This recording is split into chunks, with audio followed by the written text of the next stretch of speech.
Today we're being joined by Payce Herrera live in the studio. We are going to talk about an incredible season that he just put together out on the track. He was recently honored by the IMCA in Lincoln, Nebraska, won numerous awards, and now we're going to talk about what turned out to be an incredible season. Payce, it's great to get you in today. Thank you.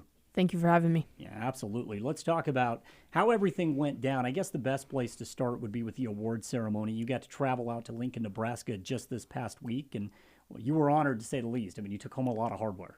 Yeah, for sure. It was an incredible season and very fortunate of what we accomplished this year. Let's talk about those awards. So what did you come back home with? So the first one was Rookie National. That was the one that we intended on going for the whole entire year. The Junior National kind of presented itself about halfway through the season, and we knew that we had a shot to win it. Came home with Utah State, Diamond Mountain Speedway Track Championship. I believe that was Southern Region Rookie as well, and I believe that was it. So when you said you kind of set out on a couple of these goals, we can call them goals, right? I mean, that's the most important thing, more so than the hardware, right? The goal that you set at the beginning of the year. Yep. That was our goal, was to get Rookie of the Year in the hobby stock. You've been doing this for so long, as you and I were talking. You've been doing it since you were 4 years old. Now that you've gotten to the age of 16, how have you seen, not necessarily your skill set, because obviously that's going to evolve, but I guess the competitiveness, right? Because you start at 4, you've worked your way up, now here you are at 16 years old, you set these lofty goals. Is the competition about what you expected it to be, or was it a little bit more difficult? Man, I feel like when you're a kid, it's harder. These kids nowadays they grind every single day. If they want it, they're going to go get it. And you have to be the same way or better. Adults definitely do not like losing to kids, as I found out this season. They do not take it easy, and you just got to keep grinding. I think it's in any field. If it's work, if it's basketball, football, boxing, auto race, whatever it is, right? I think there's maybe a sense of pride from adults. They don't want to lose to a kid. How hard has it been for you to kind of gain that respect from the adults that you compete against out on the track? Some of them it's been very easy, and some of them it's been very hard, and some I have not even gained respect from. So, it's challenging day by day. I think that probably makes you better, though, doesn't it? Yeah, for sure. It pushes me to who I am today and to keep moving on. Now, when you say you haven't really gained the respect, they race you a little bit harder when you're out on the track? I mean, what does that all entail, I guess? Yeah, I give as much respect as I want, as I race you how I want to be raced, pretty much, and that's how I go about it. Yeah.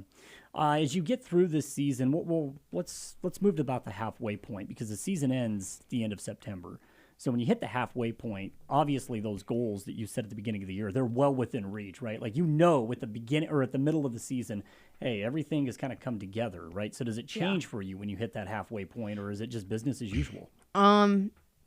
We kind of just kept watching points as the season goes on. I mean, Iowa doesn't start back racing until May, and that's when they start really hitting it hard. That's kind of when you're putting yourself against the people back east. Those guys can race pretty much from Tuesday to Sunday if they really wanted to. So it gives you a perspective of how it's going to kind of play out, and you just have to keep going. Now, I want to talk about the travel that you have to endure throughout a season, because this is a pretty grueling sport. I mean, you guys are kind of special athletes, and we can get into that in just a moment. But just for perspective, for someone who maybe doesn't quite understand what it all entails, tell me about your travel schedule throughout the season. So in January, we went to Yuma, Arizona for the Winter Nationals, and that was just shy of 13 hours. We went there quite a few times. We stayed there from January 1st to January 14th, and we raced, I want to say 6-7 times, and it was a fun week down there. And then we came back after Winter Nationals, went back down to Yuma a couple times, went to Casa Grande, Arizona, traveled pretty much anywhere and everywhere we could race at the chance. Is there certain tracks that you became a little bit more comfortable with? Maybe a favorite track, some place that you really enjoy going? I really enjoyed Yuma. Casa Grande, I only ran there about 2-3 times. I went to Deuce of Clubs towards the end of the summer, we were just looking for races to hit to close out the season, and only raced there 2 times. I raced Miller County, Diamond Mountain Speedway. I really like Diamond Mountain. Desert Thunder, really like Desert Thunder. We went and traveled up to Sweetwater for their 3-day show. We only go up there once a year because they do not have our sanction, but they allow it for 1 race. I really like Sweetwater Speedway. They're a really cool facility up there too.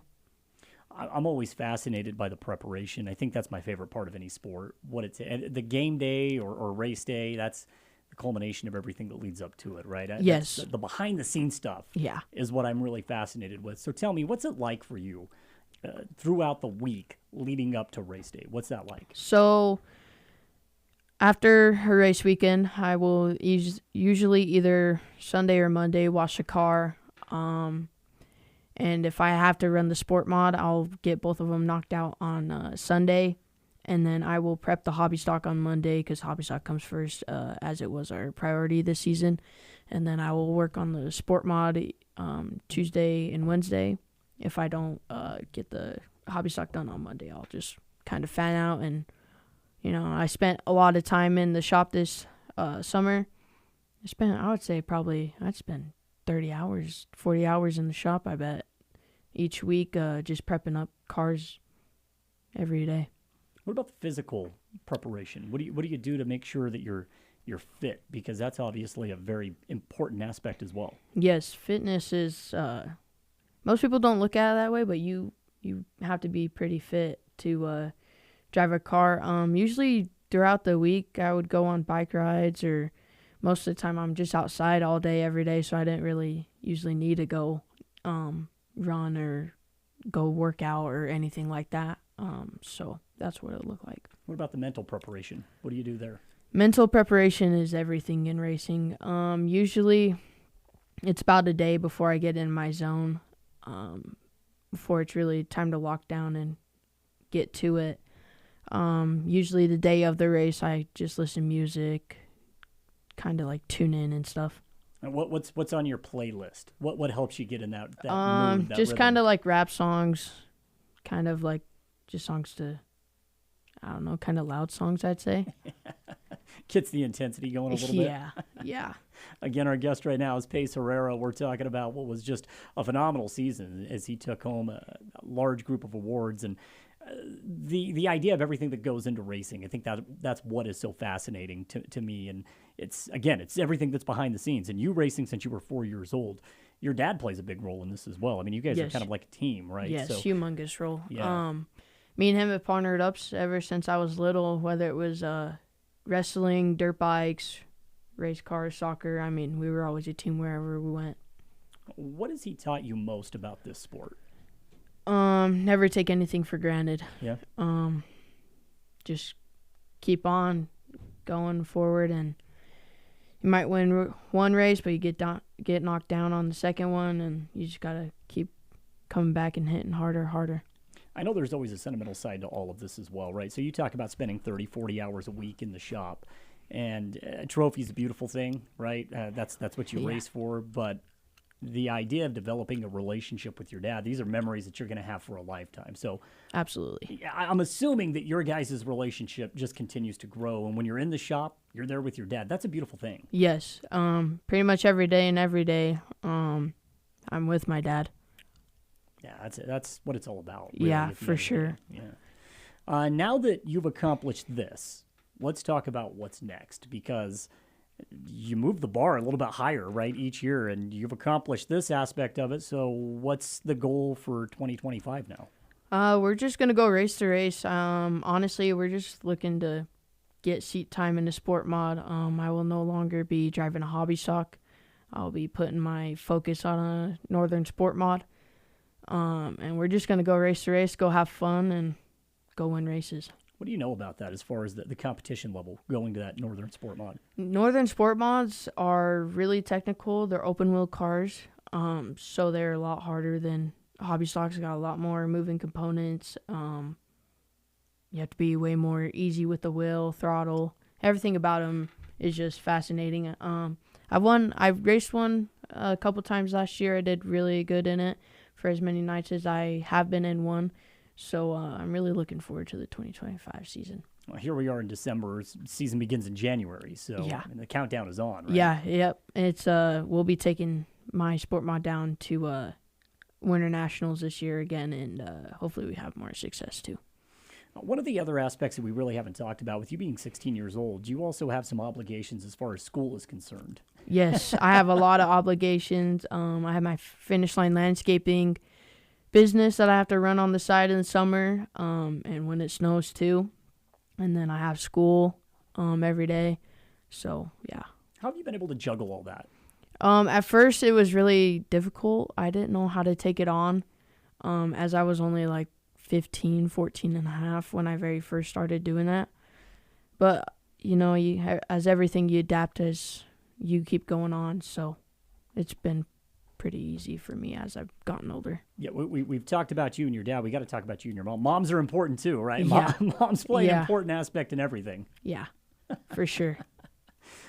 Payce, before I let you go, I do want to talk about the end goal. And that's such a difficult conversation, especially for a 16-year-old kid. But you are so well-rounded. You're so well-composed. And everyone that I've talked to at the Desert Thunder Raceway track, they always just they applaud just how zoned, tuned in you are, especially at your age.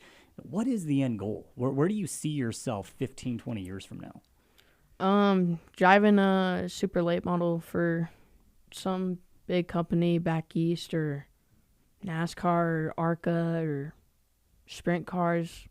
I don't know, wherever the road takes me, I guess, is where I'm going to follow it. You've dedicated your life to the sport. You're willing to dedicate your life to the sport. Yeah, I'm willing to go as far as I can go. Yeah, well, that definitely plays a huge role in it. And one more question for you before I let you go, because I know this is a sport, it does rely on self-promotion a little bit, right? Yes, for sure. If you don't promote yourself, nobody knows you. How enjoyable is it for you to interact with fans and even kids that are younger than you that look up to you at this age saying, I want to be Payce? It's very humbling. As a kid, I looked up to my dad pretty much. He was my hero. And when kids come up and talk to me or want signatures as a 16-year-old, that's pretty cool.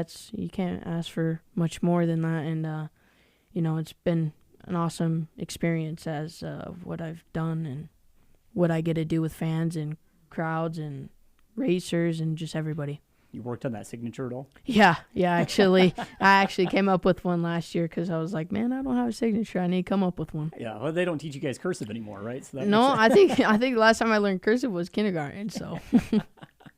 Well, Payce, congratulations on just a stellar season. It's been so much fun to watch you. I mean, I've had the pleasure of watching you grow in this sport over the last decade. It's been fun. And so to see you at 16 years old, it's time flies, that's for sure. Yeah, it definitely does not go by slow. No.